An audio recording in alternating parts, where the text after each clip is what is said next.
Ahmedabad cyber crime બ્રાન્ચે 2 અલગ અલગ team મોકલીને 3 બીજા આરોપીને પકડ્યા છે. એમાં પહેલો જે આરોપી છે વૈભવ માને કરીને છે, જે સાંગલી મહારાષ્ટ્રનો છે. અગાઉ જે 2 આરોપી પકડી ગયા છે આ એમનો મિત્ર હતો અને ટેલિગ્રામ ચેનલ પર આ અશ્લીલ વિડીયોના વેપારમાં સેલ કરવામાં એનો મદદગારીનો અહમ રોલ છે. એ અનુસંધાને એને અરેસ્ટ કરવામાં આવ્યા છે. ત્યારબાદ આપણે 2 આરોપી પકડ્યા છે. પરિત ધામેલિયા કરીને જે સુરતનો રહેવાસી છે અને રાયન પરેરા જે વસઈ મહારાષ્ટ્રનો રહેવાસી છે. આ બંને હેકર હતા. બંને લોકોએ ટેલિગ્રામના માધ્યમથી અગાઉ 1 વર્ષ પહેલા એક ટેલિગ્રામના માધ્યમથી એ લોકોએ હેકિંગ કરવાનું શીખ્યું હતું. એના પછી એ લોકોએ હેકિંગ સીસીટીવી હેક કરવાનું ચાલુ કર્યું હતું. છેલ્લા 9 મહિનામાં એમને 50,000થી ઉપર સીસીટીવી હેક કર્યા છે.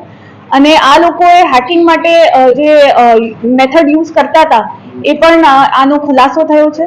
આ લોકો જે વલ્નરેબલ આઈપીસ હતા એનું 2 ટૂલ્સ સોફ્ટવેરના માધ્યમથી આ લોકો ટેસ્ટ કરતા હતા. પછી સોફ્ટવેર અને ટૂલ્સ યુઝ કરીને બ્રૂટ ફોર્સ અટેકથી આ લોકો સીસીટીવી હેક કરતા હતા. આ જે સીસીટીવી હતા એ ફક્ત હોસ્પિટલ સુધી સીમિત નહોતા. આ schools, factory, colleges, corporate offices, even બેડરૂમના સીસીટીવી ફૂટેજીસ આ લોકોએ હેક કર્યા છે. આમ ગણીએ તો 9 મહિનામાં 50,000થી ઉપર સીસીટીવીના ફૂટેજીસ આ લોકોને મળ્યા છે.